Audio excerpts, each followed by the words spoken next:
New Challenge Rift season has just begun, and today we're going to try pushing our luck. Let's go. So I've just managed to complete Challenge Rift 586, and we're going to try 587. Now, I'm just attempting to get back in the top 10. You can see I've currently managed to place 10th on the top left there. However, the leaderboard always takes ages to update, and actually when you look at it, and I thought, you know what, I'm too close to being out of the top 10, so I'm going to push a little harder. So we're trying 587 here. I do not have a combat rating for this. I'm going to try my best to kind of keep my distance. You can see we've got monster difficulty very high, so we've got the red warning sign, not the orange warning sign. So I may die a few times in this. Now I'm using the spam wizard build, as you can see, and I'm using the original setup of this. I thought I would try this out for change. I have been using it obviously with the new or this last Inferno 7 main hand, Chisel of the Architect, which it does seem to work nicely if you want to freeze. However, I've gone back to the Mistral Rend here so that I have this slight increased damage, and obviously you can see that's kind of stopping the mobs from moving a little bit as well, so it still has some amount of CC. I've also changed up some of my set items here, so I'm using a couple pieces of Angmets compared to using normally I'd go for Grace and Vitus. But yeah, I've swapped out my set items here as well to give me a little bit more damage overall in this rift. So I've noticed that Angmets has become a lot more popular with a lot of players. I see a lot of people using it for the Haliku raids as well. And Angmets does do a nice amount of damage, and obviously you have that burn effect on there.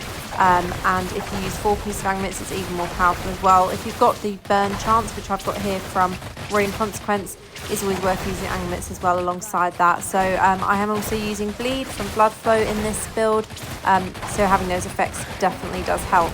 Now I'm kind of gathering, I feel like I'm herding the mobs here a little bit like a sheepdog would, but this works quite nicely. If you manage to get an open space like this in Challenge Rifts and you can just circle the mobs while spamming your skills, even if you're missing on some of the hits, it does actually, I find it's a much quicker way to actually progress with these Challenge Rifts, and you can see it's working quite nicely here. We're taking down these monsters quite quickly.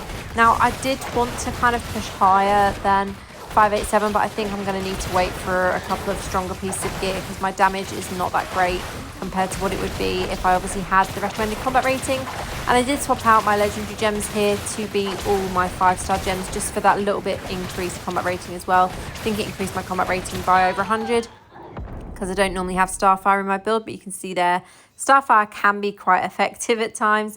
So normally I'd be using Surging Sea in this setup, but yeah, swapping out to Starfire actually gave me a better result because I was closer to the recommended combat rating for the Rift. So we're getting close to enough progression to actually get the boss to spawn. I think I'm probably going to have to kill this mob and then maybe the blue elites that you can see there as well. So I'm going to try and trigger those to move forward into this little gathering here. Once again, herding the mobs together in one area definitely helps. And hopefully when we get the boss spawn, we're not going to get Bow or Sand Shaper. Those are like the worst two that you can get because their effects are just a total nightmare. When they both do like their fire effects, they're really difficult to actually avoid. So there we go. We've got enough progress here, and we have I never can say it. Vyss. I'm not sure how I say this character name. I normally say Virus, but I know that that's wrong as well. So answers in the comments please on how, if you can decipher how you're meant to pronounce that. Doing an okay amount of damage still here, which I'm quite surprised at. Obviously sometimes against bosses it can be a little bit harder. Also, just to mention the reforges that I'm using, so I am using the reforges which has damage to elites as well as damage to monsters, so this does help in these rifts. Obviously there's different monster types, but I normally go for the monsters one and then the elites, because obviously with challenge rifts you kind of hope to get elites more than anything else, to be able to take those down and actually progress further. Now I've just died here. I'm just going to wait to revive, and I'm just waiting for my skills to cool down before I revive as well, just so I can literally start spamming them again as soon as I revive. If it's only going to mean you're down for an extra couple of seconds, it's always worth doing that. And still plenty of time on the clock to actually complete this challenge rift as well. This is the worst attack, those green skulls. I'm really hoping it doesn't hit me. They always like one-shot me whenever I play challenge rifts. And let's avoid the bone golem and the spikes this time. We've got Anglitz active there on the boss as well, as you can see. And we're not doing too badly on life. We're about halfway there now. Oh, I spoke too soon. I always die. I always die with these things.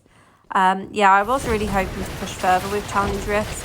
I've noticed there's still quite a lot of people that are playing Wizard. A lot of people seem to swap to Wizard to do challenge rifts and then swap back. I wouldn't say it's necessarily the best class for challenge rifts, to be honest. There's some other classes that are a lot more powerful, especially like Demon Hunter. DPS from Demon Hunter can be insane. Same with Tempest, actually. I always manage to push challenge rifts quite far on my freeze-play Tempest, just because they're so quick with their attacks. Whereas Wizard, even with the spam build, this isn't necessarily as quick as doing damage as some of the other classes. So there we go, we've managed to complete it. I still need to avoid these green skulls because they can still kill me even though the boss has died. And yeah, I'm amazed I actually managed to do that. If I push it any further, I'll let you guys know in the comments.